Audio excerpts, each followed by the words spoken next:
Bonjour et bienvenue sur Data Driven 101, le podcast qui s'intéresse aux applications concrètes et variées de l'intelligence artificielle et de la data. Je suis Marc Sanselme, fondateur de Scopeo, agence d'intelligence artificielle qui accompagne toutes les entreprises à tirer le meilleur de cette technologie. Sur Data Driven 101, notre podcast, je reçois chaque semaine des professionnels d'horizons variés qui viennent nous partager leur vision, leurs convictions et leurs expériences. Aujourd'hui, je reçois le professeur Jean-Emmanuel Bibeau, professeur de l'Université Paris-Cité, chercheur en IA appliquée à la médecine à l'INSERM. Bonjour Jean-Emmanuel. Bonjour. Alors, est-ce que tu peux nous parler de ton travail plus en général et spécifiquement dans le domaine de l'IA ? Écoute, en fait, moi j'ai la particularité d'être professeur, donc c'est une activité qui est séparée entre la médecine pure, où je fais du soin à l'hôpital, en cancérologie, ça on va dire que c'est à peu près 50% du temps, et puis la recherche, dont on va parler, je pense, surtout aujourd'hui, sur l'IA, appliquée à la médecine et plus particulièrement à la cancérologie. Alors on va voir que la cancérologie, c'est une spécialité qui se prête particulièrement à l'IA. Et puis ma troisième casquette, c'est l'enseignement, puisque je m'occupe d'enseigner la cancérologie aux étudiants de notre fac. Alors, quel genre de data on peut être amené à manipuler dans le domaine de la médecine ? Alors, on peut, comme d'ailleurs dans tous les domaines, manipuler beaucoup de data différentes, de types différents, et d'ailleurs faire ce qu'on appelle des modèles hétérogènes, multi-échelles, c'est-à-dire qu'on va utiliser des données qui vont aller dans l'incroyablement petit, entre guillemets, le génome par exemple, mais aussi on peut être amené à utiliser des données beaucoup plus larges, par exemple des images satellitaires, comme certains travaux qu'on a pu faire à Stanford, on pourra en parler si tu veux. Et l'idée, c'est de créer des modèles qui vont chercher à adresser des problèmes cliniques réels. On ne part pas forcément d'un défi technique, comme parfois on peut partir dans d'autres entreprises ou d'autres labos d'IA purs.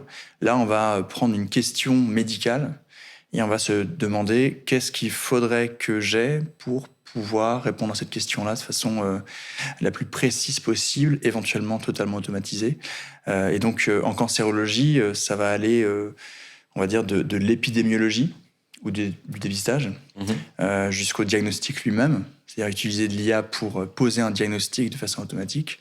Et puis ensuite, ça va aller jusqu'à la délivrance du traitement, c'est-à-dire donner le traitement de façon automatique. Ça existe déjà. Et puis, par la suite, pour la dernière étape, suivre le patient plus ou moins à distance avec de la télésurveillance assistée par de l'IA. Et donc, l'IA vraiment est à chaque étape du parcours de soins en cancérologie très, très importante. Elle n'est pas encore utilisée en routine clinique, mais je pense que d'ici 5 à 10 ans, elle va l'être dans la majorité des étapes. D'accord. Alors, je fais une petite parenthèse parce que je ne peux pas ne pas rebondir là-dessus.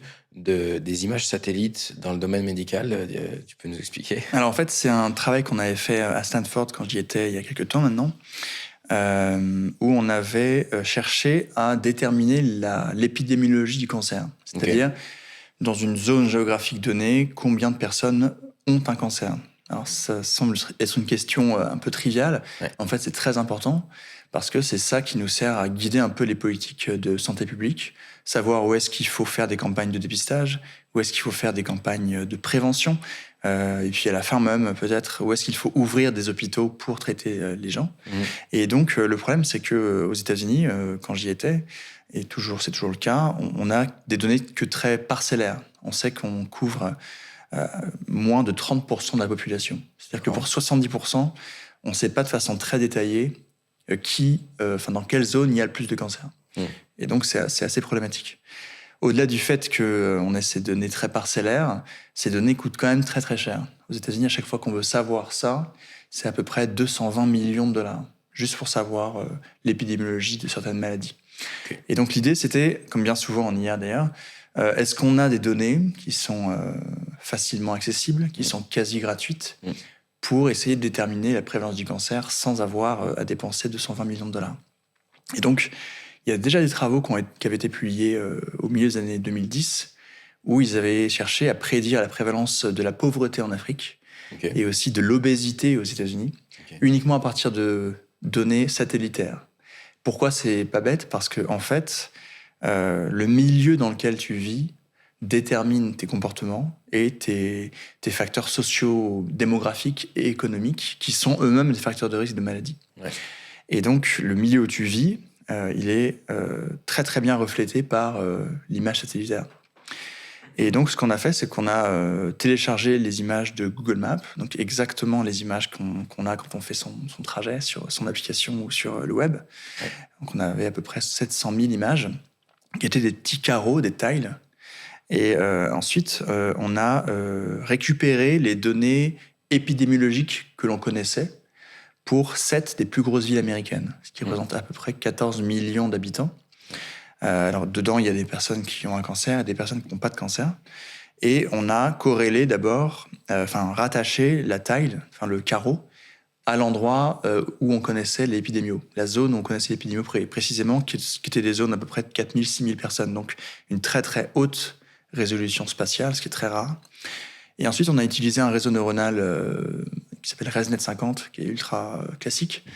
Et on s'en est servi en fait pour extraire de chacune des 700 000 images un vecteur mathématique constitué de 4096 valeurs pour représenter le contenu de l'image de façon mathématique.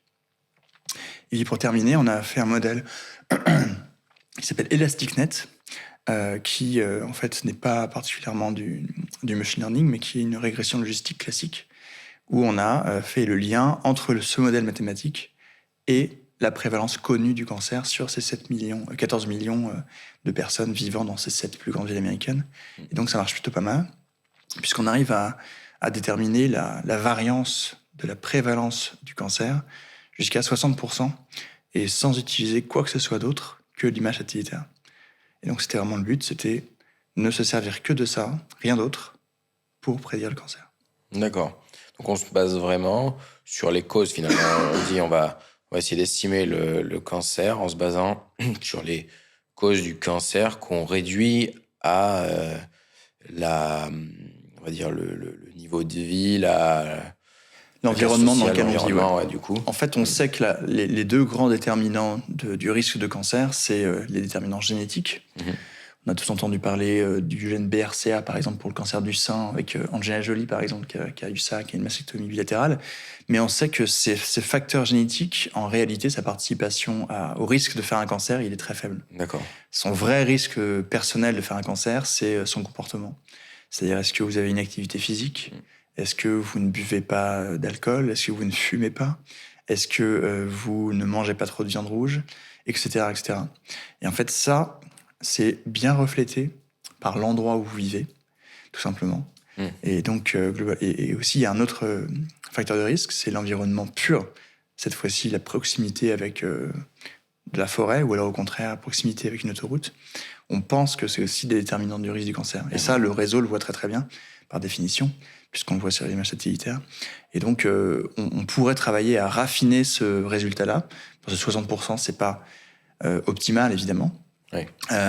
Mais pour ça, on aurait besoin d'avoir des données beaucoup plus nombreuses sur une diversité architecturale aussi et environnementale différente.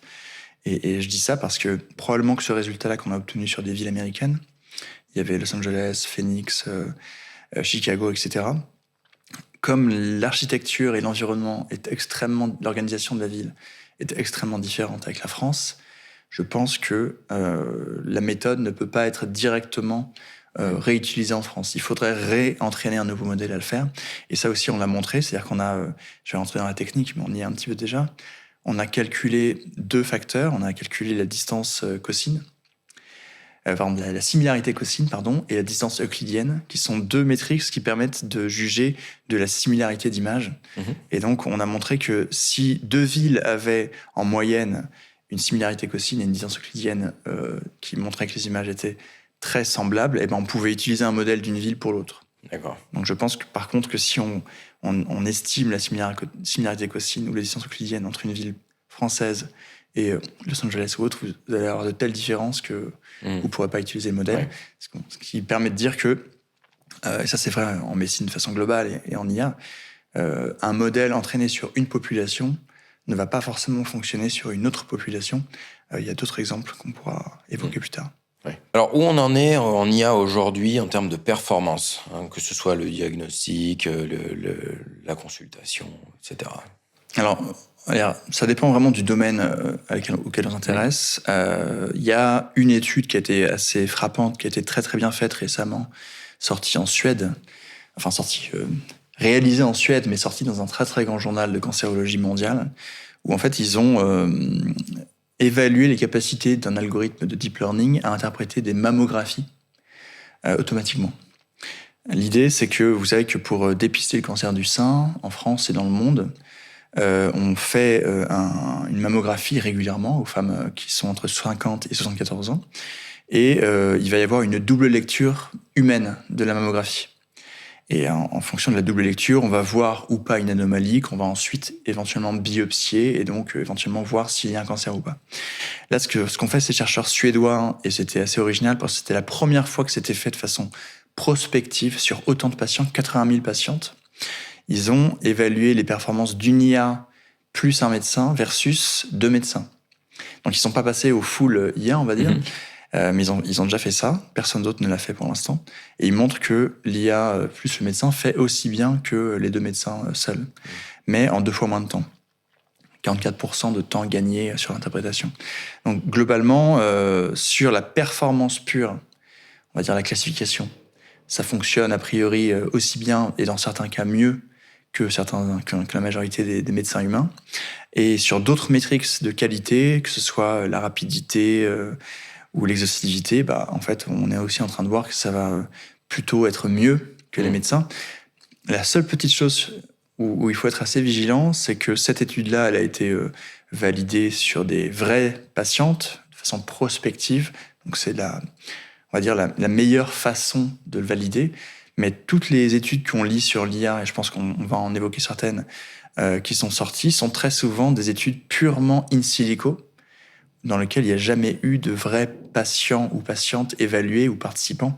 Et c'est extrêmement différent, en fait, d'évaluer les performances d'une IA dans un ordinateur, même si vous avez des millions d'exemples, et de validation externe par des millions d'exemples, c'est pas forcément pareil que de valider sur des vrais patients dans la vie de tous les jours. Alors, quels sont les principaux freins, obstacles à l'adoption de l'IA dans le domaine de la médecine ? Alors, le premier frein, c'est de s'assurer que les algorithmes sont correctement faits et validés. Je crois que le premier danger, je suis évidemment ni anti-IA, ni pro-IA à fond. Je pense simplement qu'il faut être vigilant parce que le diable se cache un peu dans les détails et on a parfois des mauvaises surprises sur des IA qui marchent très très bien in silico, mais qui marchent pas bien dans la vraie vie de tous les jours. Il y a un exemple qui est très très connu, qui est l'étude d'une équipe de Stanford de 2016 sur la détection automatique de lésions cutanées par deep learning, où ils avaient comparé les performances donc de l'algo versus des médecins, des experts dermatologues. Et ils avaient publié dans Nature le fait que leur algo était meilleur que les dermatologues. Donc ça fait beaucoup fait parler, mais ils se sont rendus compte quelques mois plus tard qu'en fait, l'algorithme fonctionnait très très mal sur des peaux afro-américaines, noires. Pour la simple et bonne raison que dans les données qui avaient été utilisées pour l'entraînement, il n'y avait pas de peau noire. Et donc l'algorithme était incapable de faire ce pourquoi il n'avait pas été entraîné. Et donc si on n'est pas vigilant, et c'est donc ça le premier frein à l'adoption, on peut se retrouver avec des algorithmes qui, a priori, fonctionnent bien, mais qui en réalité fonctionnent mal pour certaines populations données. Et derrière, très concrètement, c'est une perte de chance, c'est-à-dire une perte de chance d'être bien diagnostiqué ou une perte de chance d'être bien traité si on se sert d'IA défectueuse. Ouais. Pour moi, ça, c'est le premier risque dont les gens sont en général assez bien conscients. Et donc, la réponse à ça, c'est de trouver des méthodes, de développer des méthodes pour correctement les valider. Alors, correctement valider une IA qui pose un diagnostic à une échéance de quelques jours ou semaines, c'est facile, parce qu'on fait un essai et puis on voit si ça marche ou pas. Valider une IA prédictive, parce que nous, on travaille beaucoup là-dessus au labo, qui, par exemple, vont prédire votre risque de décéder d'un cancer 10 ans après votre diagnostic, ou alors, au contraire, votre risque de développer un cancer 5 ans avant que vous ne le fassiez vraiment. Ouais. Ça, c'est beaucoup plus difficile à valider, parce que vous imaginez bien que pour le valider, il va falloir peut-être faire des essais cliniques qui vont durer plusieurs années. Et donc ça, c'est très, très discutable aussi, et c'est plus sur ces IA-là que ça va être difficile de valider les choses. Les autres difficultés sur l'implémentation de l'IA dans la vie de tous les jours, à l'hôpital et en clinique, on va dire, c'est l'interopérabilité. On ne se rend pas forcément compte, mais les médecins, ou quel que soit l'endroit où ils travaillent, ils ont déjà une sorte d'environnement logiciel très rigide, parce que répondant à beaucoup de contraintes de sécurité et beaucoup de normes, et qui font que c'est extrêmement difficile d'ajouter un module dedans qui va pouvoir s'articuler automatiquement avec les autres. C'est-à-dire importer de la donnée, faire une tâche et en exporter un résultat. Ça, c'est extrêmement difficile, et je pense que la voie à suivre, paradoxalement, c'est justement de pas forcément à chercher à faire un logiciel, un outil interopérable à tout prix, faire un logiciel qui est relativement indépendant, qui fonctionne bien sur une plateforme indépendante ou autre, et qui peut exporter un résultat facilement, quitte à ce qu'il y ait une intervention manuelle pour l'exportation et l'intégration. Mais tous ceux qui se sont heurtés, on va dire, ou qui ont voulu faire de l'interopérabilité poussée dans les on va dire les plateformes médicales existantes, se sont un peu cassés les dents, quoi. Et je pense que ça prête de changer. Donc ça, c'est vraiment un énorme frein à l'intégration de l'IA dans l'instinct de tous les jours. Et puis il y a deux autres freins qui, à mon avis, sont un peu moins importants. Le premier frein, c'est la réticence éventuelle des médecins. Il y a une part, en tout cas de ce que moi je connais, plutôt minoritaire de médecins qui sont un peu réfractaires à l'utilisation d'IA.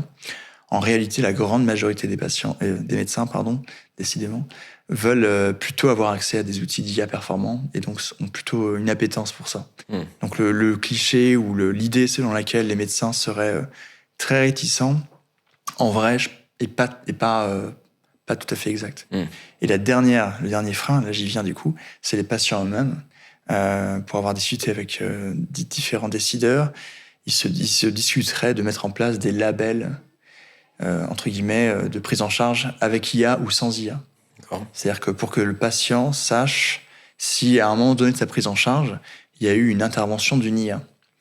Alors, l'intention initiale est louable, parce que c'est toujours bien d'avoir l'information, ok. Mais ce qu'il faut bien comprendre, c'est que déjà à l'heure actuelle, il y a plein d'étapes qui font appel à une certaine forme d'IA, que ce soit du machine learning ou une IA symbolique basée sur des règles. Donc, limite, pour faire des parcours de soins dans lesquels il n'y aurait pas d'IA, c'est quasiment déjà impossible. Et donc, c'est un peu illusoire de se mettre à imaginer qu'on va pouvoir faire un label et que les patients vont pouvoir choisir à la fin s'ils veulent être dans un parcours sans ou avec IA. Parce que les parcours vont tous être avec de l'IA. Alors, c'est quoi la place de l'IA dans un parcours de soins, typiquement ? Alors, on peut prendre l'exemple de la cancéro, c'est celui que je connais le mieux, et c'est justement un de ceux dans lequel l'IA est déjà très implantée. C'est pas le seul. Donc, le parcours du soin d'un patient qui aurait un cancer, ça commence par le diagnostic. Et donc là, je vais parler que des choses qui ne sont pas de l'ordre de la recherche, mais qui sont vraiment déjà implémentées ou existantes sous la forme de produits, on va dire. Donc accessibles. Donc au niveau du diagnostic, vous avez déjà la possibilité d'avoir de l'analyse de biopsie automatisée. C'est ce qu'on appelle l'anatomopathologie. Vous savez que c'est une spécialité médicale qui consiste à analyser en fait des biopsies sous microscope pour vérifier les caractéristiques des cellules et voir si il y a des cellules suspectes d'être cancéreuses ou pas. Donc c'est vraiment ça qui fait le diagnostic du cancer. C'est pas la radio, c'est pas autre chose. Et ça, c'est en train d'être déjà très très automatisé. Pas forcément en routine, mais dans certains cas, on a déjà des assistances par de l'IA, surtout aux États-Unis, qui permettent de poser un diagnostic automatiquement et qui est toujours vérifié par un médecin derrière. Pourquoi c'était une des disciplines qui allait être révolutionnée par l'IA? C'est parce que l'IA, et plus particulièrement les réseaux de neuronaux profonds, deep learning, sont particulièrement adaptés aux tâches de perception. Donc, l'analyse de cellules sous microscope, c'est exactement ça. Et donc, ça colle parfaitement bien à l'IA. Et donc, je pense que ça va de plus en plus se généraliser. Ouais. La deuxième étape... Tu as dit vérifié par un médecin, quel que soit le diagnostic, s'il est positif ou négatif. Qu'il soit positif ou négatif, il y a toujours un médecin à l'heure actuelle. Je ne sais pas encore si ce sera le cas dans 10 ans ou dans 15 ans, mais à l'heure actuelle, c'est toujours vérifié par un humain. Ouais. Alors là, pour le coup, les enjeux sont tels qu'on comprend bien que ce soit important que ce soit un humain qui le vérifie derrière. Ouais. Mais du coup, pour le moment, tant qu'on est dans cette étape-là, on n'a pas tellement gagné sur le processus. Alors si, parce qu'en fait, il y a des algos qui vont aussi permettre d'éviter que le médecin passe à côté du diag. Ça peut arriver. Il y a des algorithmes qui ont été publiés qui, par exemple, vous disent la classification oui, non, il y a un cancer, mais qui en plus vous exportent une carte de chaleur, enfin une heatmap, qui vous dit l'endroit sur l'endroit où il faut regarder. Et donc le nanapathe peut aller voir vite s'il y avait effectivement quelque chose. Et quelque chose qu'il aurait potentiellement peut-être pu aussi louper. Donc s'il y a un avantage, il y a des choses en plus. Ouais. Il y a une valeur ajoutée entre guillemets. Ouais. Donc une fois que le diagnostic a été posé, si on va un peu vite, il y a l'étape dite du bilan d'extension. C'est pour voir où est-ce qu'il y a de la maladie. Donc là, on va faire un scanner du corps, ou alors une IRM, ou un TEP scanner, bon, peu importe. Et donc là aussi, sur cette étape-là d'interprétation d'une imagerie, il y a, vous le savez, je pense déjà, beaucoup d'étapes et beaucoup d'IA disponibles pour automatiser ça. C'est pas encore des IA qui sont utilisées forcément en routine clinique pour faire du bilan d'extension automatique, mais on est juste à la limite. Je pense que dans les années qui viennent, on va y être très clairement. Et l'idée, c'est un peu comme pour la napate, ça va permettre d'éviter de passer à côté du micronodule que personne n'a vu et que l'IA, elle, n'a pas de difficulté à mettre en évidence. Et puis ensuite, toutes les étapes de traitement.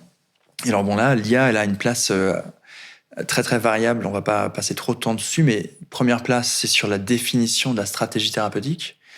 Et pour définir une stratégie, le mieux, c'est de savoir ce qui va se passer à l'avance, d'être capable de le prédire. Et donc, tous les modèles prédictifs permettent de savoir si le patient est très à risque ou pas à risque du tout de décéder de son cancer. Et donc, en fonction de faire des traitements plus ou moins lourds et qui ont plus ou moins d'effets secondaires. L'idée, c'est qu'un patient qui a une maladie qui n'est pas très grave, dont il ne va pas décéder, on lui fasse un traitement moins lourd et donc qu'il ait moins d'effets secondaires, et que les patients qui, au contraire, ont des maladies très graves dont il est très à risque de décéder, vont avoir des traitements plus lourds pour augmenter ses chances de guérison, mais effectivement au prix d'effets secondaires plus importants.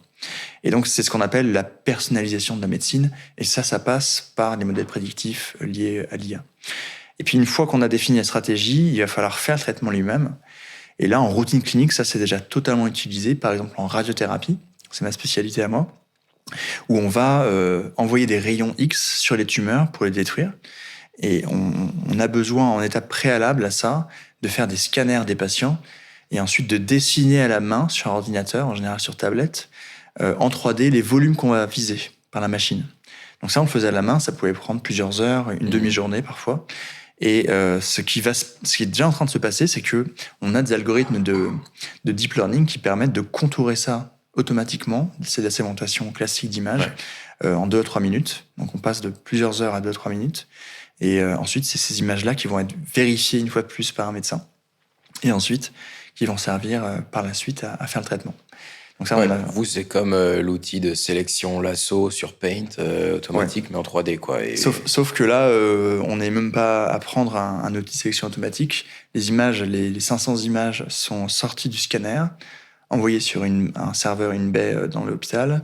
Et 3 minutes plus tard, vous récupérez vos images au format DICOM, c'est le format d'image scanner médical, et vos structures 3D pré-segmentées automatiquement, et là, ça vous fait le corps entier en 3 minutes. Et vous avez encore la main pour toucher On a toujours la main pour toucher, alors ça pose plein de questions, parce que... ça pose plein de questions, parce que actuellement, on apprend encore à le faire aux humains, mais c'est ce qui va se passer, c'est que les algorithmes vont être de mieux en mieux, vont avoir besoin de moins en moins de corrections. Et donc, ceux qui avaient besoin de l'apprendre n'auront plus forcément besoin de l'apprendre. Et à la fin, il n'y aura plus personne capable de vérifier que ce que fait l'IA est correct ou pas.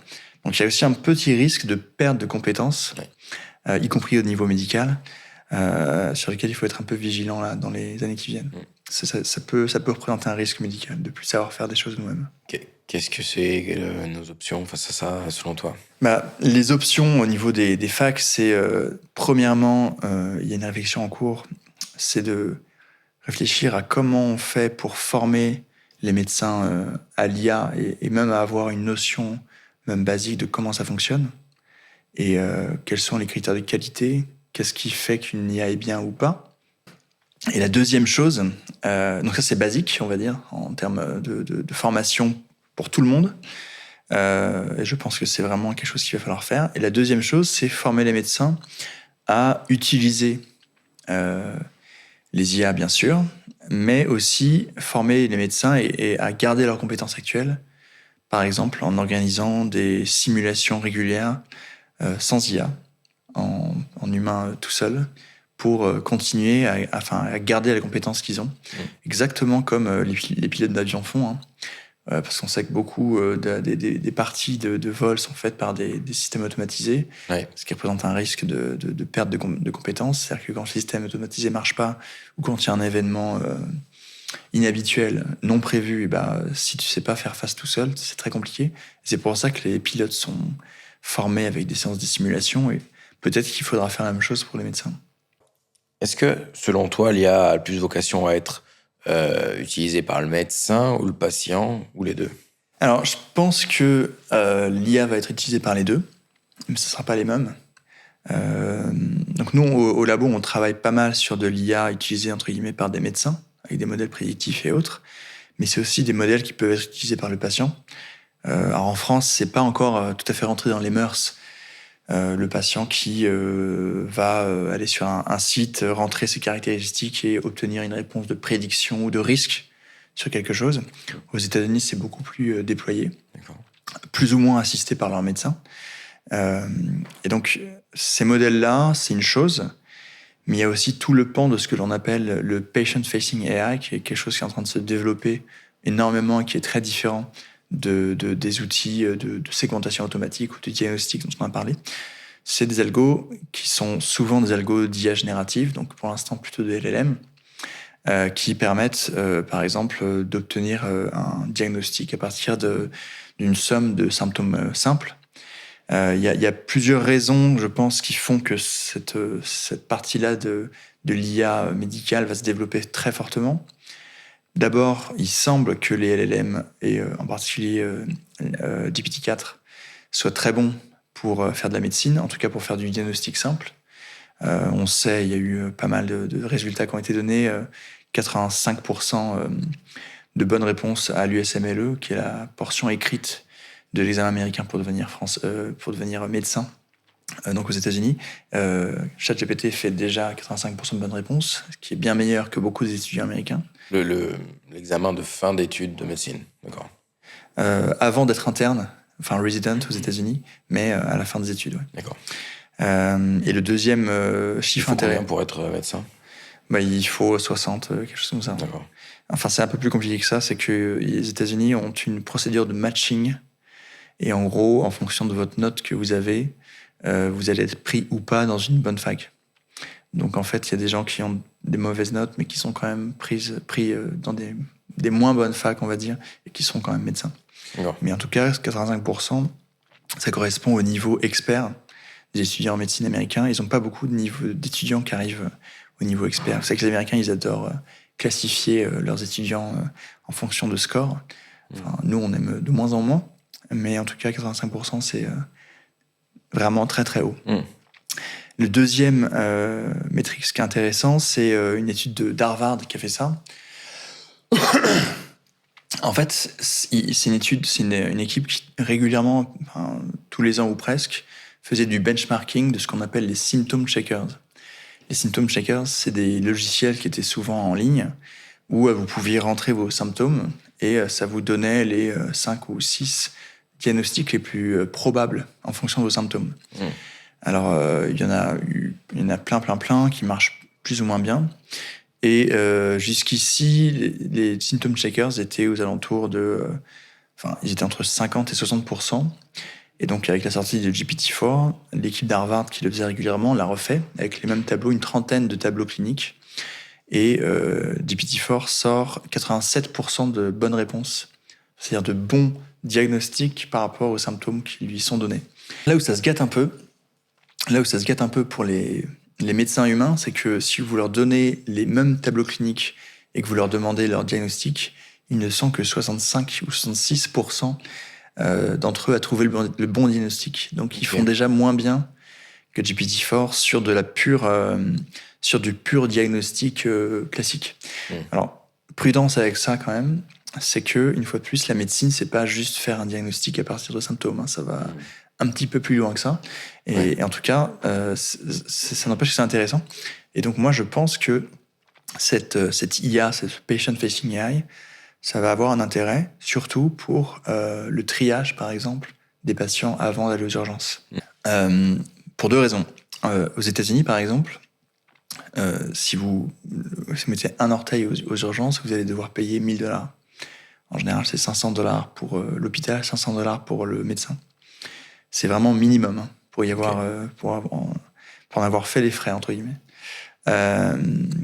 Et donc, aux États-Unis, où les gens n'ont pas forcément envie de payer $1,000 pour une consultation pour une gastro, une grippe ou je sais pas quoi, je pense qu'il y a un marché énorme pour une start-up qui mettrait au point, un service qui te permet, pour la bobologie, c'est-à-dire les maladies pas graves, qui constituent la majorité des consultations aux urgences, un service à $5 ou $10 la consultation virtuelle avec un LLM performant, ce qui resterait à démontrer. Et ça ferait, à mon avis, un succès monstrueux aux US. Principalement parce que beaucoup de personnes aux US se privent de soins à cause du coût. Et en France aussi, je pense que ça aurait un intérêt pour réduire le temps d'attente aux urgences, éviter que toute la bobologie qu'on a actuellement engorge les urgences, et réserver les urgences aux personnes qui en ont vraiment besoin, c'est-à-dire les infarctus, les AVC, les péritonites, que sais-je, etc. Mais les vraies urgences vitales. Là, on voit toutes les semaines des polémiques sur des patients qui décèdent aux urgences parce qu'ils sont restés sans examen pendant des heures et des heures. Donc il y a un vrai défi, la santé publique, sur ça, et je pense qu'on est à une période où on a les outils pour adresser ce problème-là à un coût très peu cher au final, parce que faire tourner un LLM, par rapport au coût de la santé, c'est très très peu.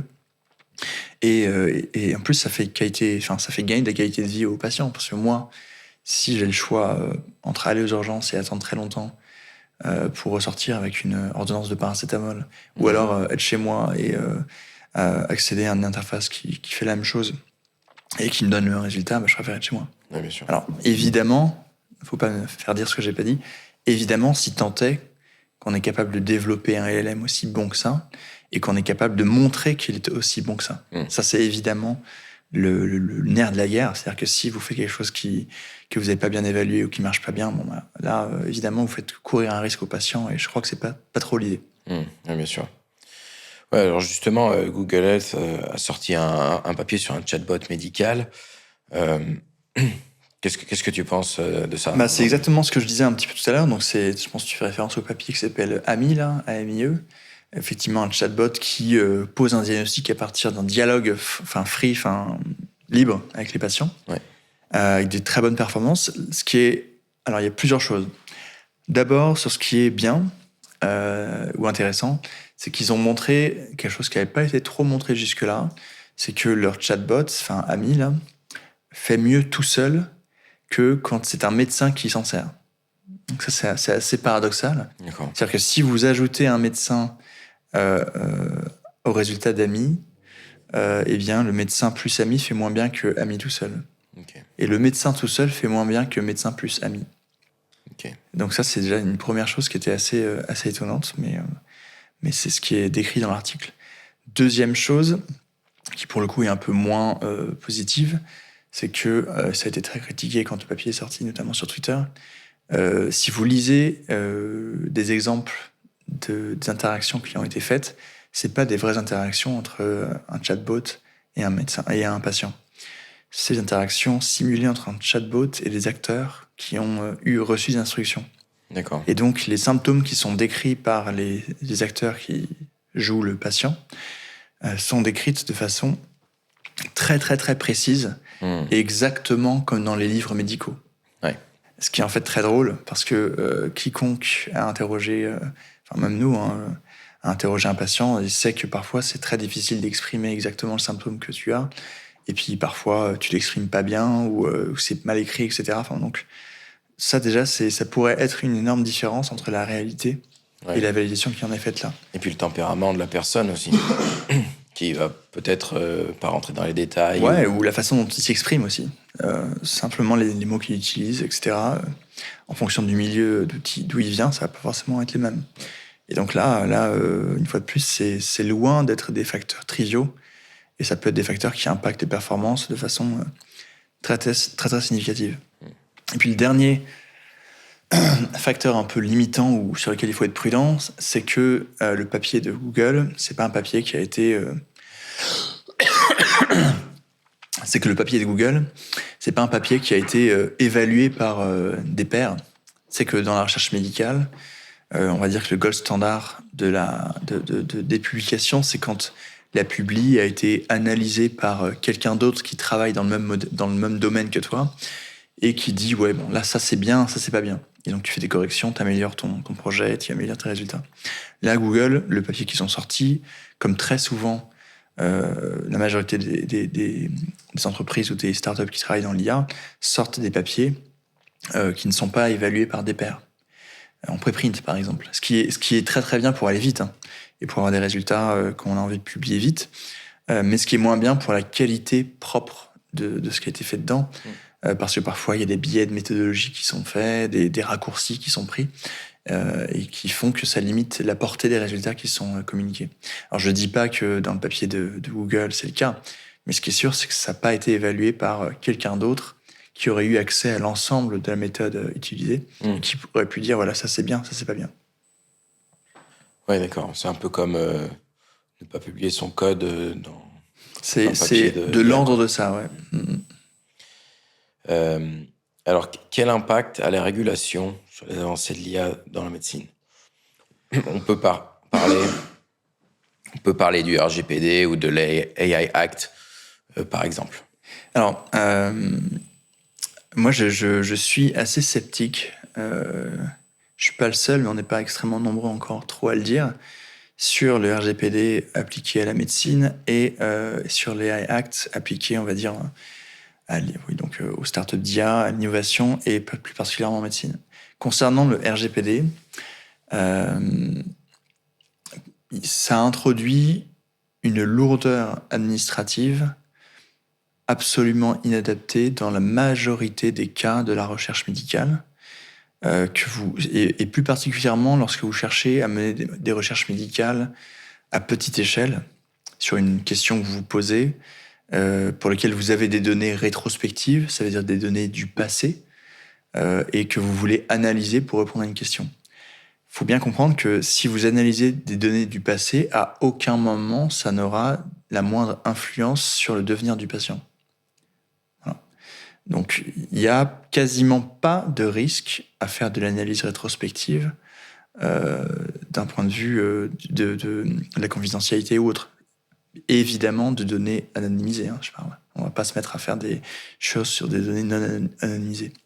Et malgré ça, si vous voulez faire si vous êtes interne ou jeune chercheur et que vous voulez faire des travaux sur des petites cohortes de centaines de patients rétrospectives, il va falloir que vous attendiez, 3 à 6 mois, parfois plus, pour accéder aux données et faire le travail que vous aviez envie de faire.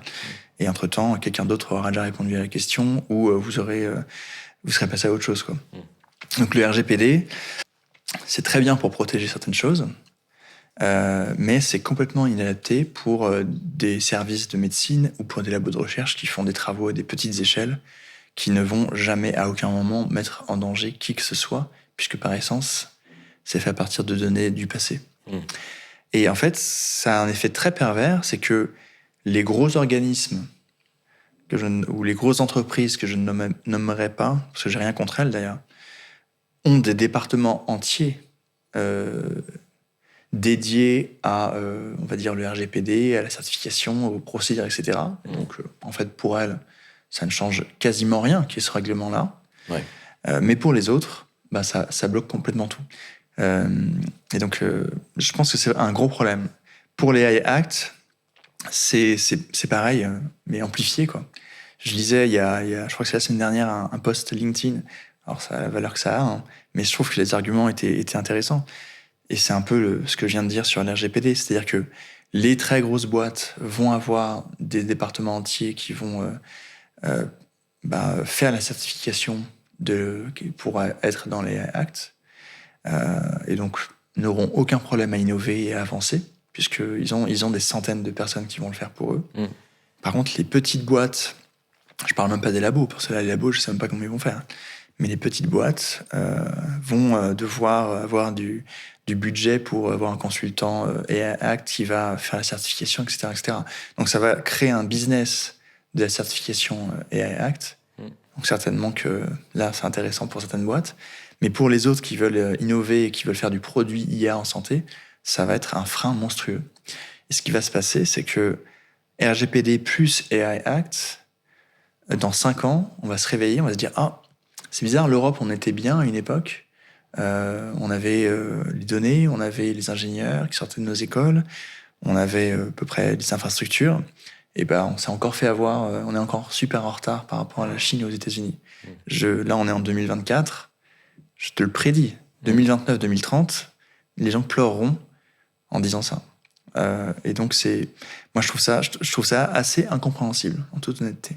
Et j'en veux pour preuve quelque chose, c'est que quand j'étais à Stanford, déjà à l'époque, c'était en 2019-2020, on me disait « Ah oui, mais c'est bien, l'Europe a innové sur les RGPD, les Américains sont jaloux du RGPD, ils disent que l'Europe a bien fait, etc. » On est en 2024, les États-Unis ont toujours pas fait d'équivalent du RGPD chez eux. Ouais. Pourquoi ? Parce qu'ils savent très très bien. Ils sont pas dupes, ils vont pas se tirer une balle dans le pied en instaurant des règlements qui ne protègent en fait presque personne, puisque les plus gros, ça ne les dérange pas, pour freiner l'innovation. Donc, sans penser qu'il faille libéraliser totalement et faire en sorte qu'on puisse accéder à tout du jour au lendemain, ça c'est pas du tout ça que je dis. Hein. Je pense qu'on est parti trop loin dans la régulation, beaucoup trop loin, et qu'il faudrait vraiment qu'il y ait une réflexion à faire sur comment on fait pour revenir sur quelque chose qui est plus raisonnable, pour pas se tirer une balle dans le pied, pour pas que dans 5 ans, on se réveille avec la gueule de bois en se disant « Mais qu'est-ce qui s'est passé quoi ? Pourquoi est-ce qu'on s'est fait avoir comme ça ?» quoi. Alors comment on pourrait utiliser au mieux toutes les données qui sont disponibles en médecine, selon toi ? C'est une vaste question. Il y a les données, on a en France beaucoup de données, évidemment, puisqu'elles viennent de notre système centralisé, notamment de remboursement. Il y a quand même une limite, c'est que ces données sont très souvent assez parcellaires, incomplètes, et assez mal structurées. Donc la première étape pour bien utiliser nos données, ce serait de réfléchir à leur structuration et au sens qu'elles ont. Et pour avoir participé à certains projets dans le cancer de la prostate notamment, on se rend compte que les données que l'on a, même si elles concernent des millions de patients, n'ont pas été pensées pour être exploitées pour répondre à certaines questions médicales. Ce qui est normal, hein, parce que les données, à la base, elles sont là pour rembourser des personnes. Mais en tout cas, c'est un énorme goulot d'étranglement à leur analyse.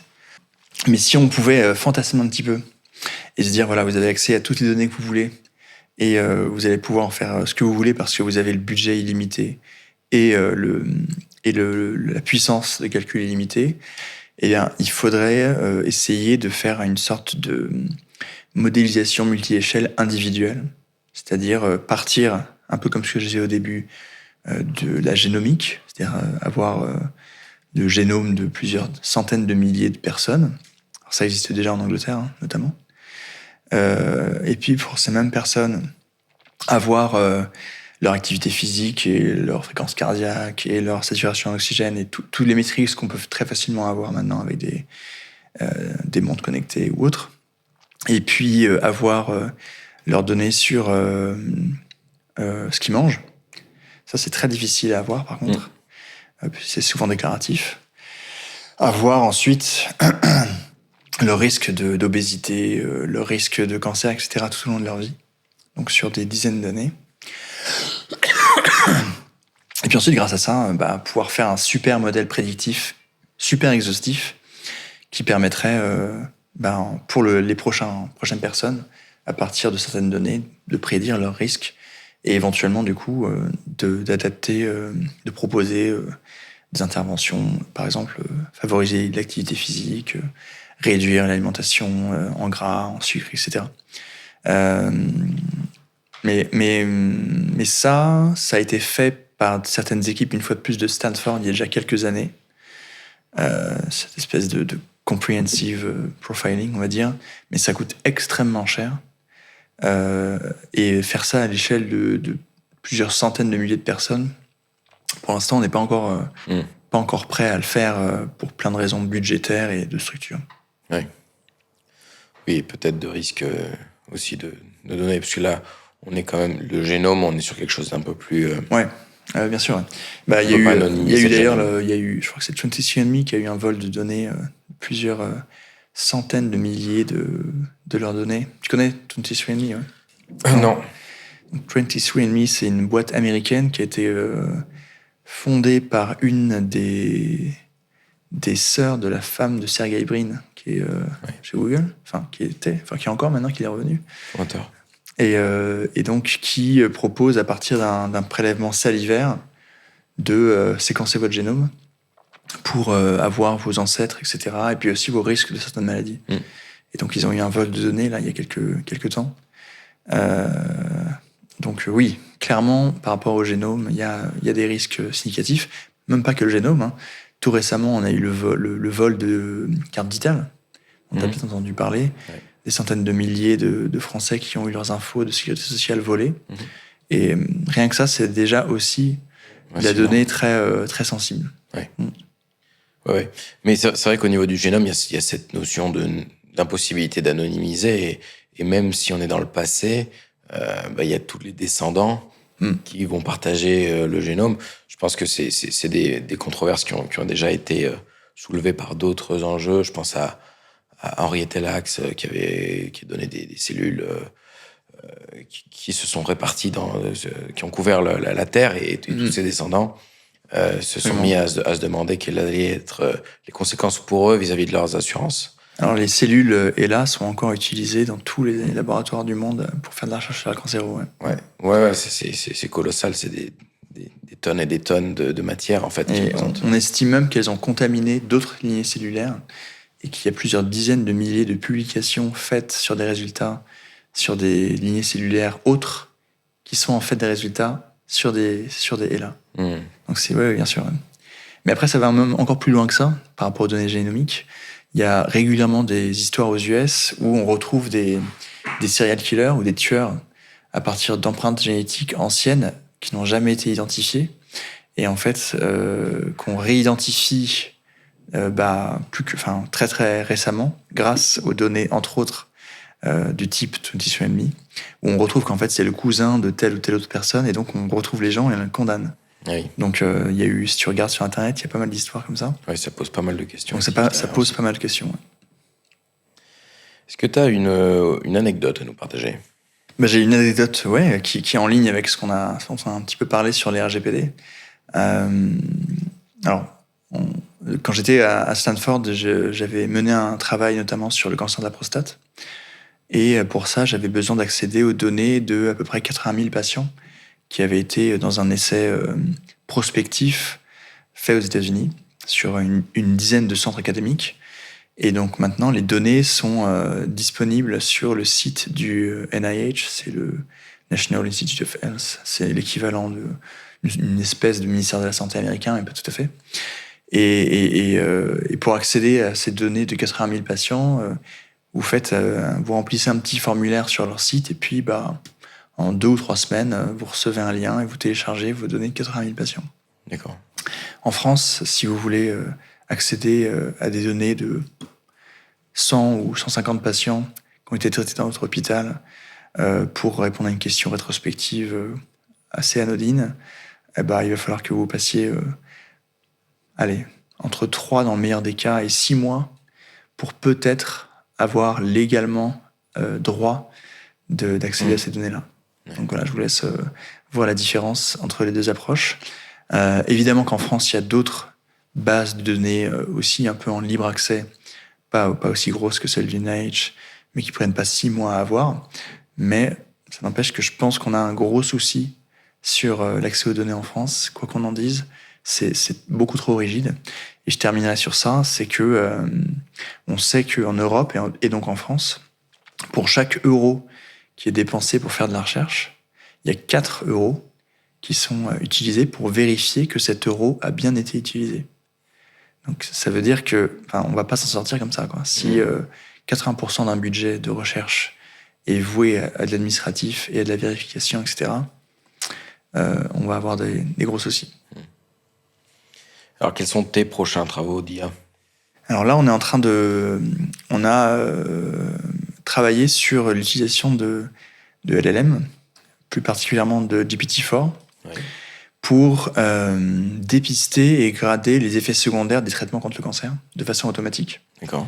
Donc, au lieu que le patient vienne en consultation et discute avec le médecin de ses symptômes, c'est le patient qui directement discute ou répond à des questions qui lui sont posées par le LLM pour donner ses symptômes. Alors, pourquoi c'est intéressant ? C'est pas du tout qu'une question de gagner du temps. C'est aussi que l'on sait que quand les médecins gradent les effets secondaires de leur traitement, ils sous-estiment les effets secondaires d'à peu près 30% dans les publications. Et on sait que les patients pour lesquels les effets secondaires sont sous-estimés survivent moins longtemps, tout simplement. C'est une vraie perte de chance. Et donc, l'idée, c'est que si on donne cette capacité au patient en direct de déclarer ses effets secondaires, il ne va pas les sous-estimer parce que par essence, on va avoir ce qu'il lui dit directement sans le prisme du médecin, entre guillemets. Ouais. Donc ça, c'est le premier avantage. Et le deuxième avantage...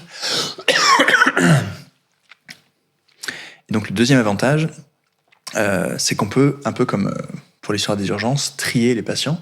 C'est-à-dire que les patients qui n'ont aucun effet secondaire et pour lesquels on est certain, on leur propose de venir ou de ne pas venir. Enfin, on leur proposera au futur, parce que c'est pas du tout implémenté, c'est de la recherche pure. Et puis les patients, pour le coup, qui ont des effets secondaires, on va les voir et on va orienter la démarche de prise en charge plus spécifiquement et plus efficacement sur ces effets secondaires-là. Et donc ça, c'est la première étape.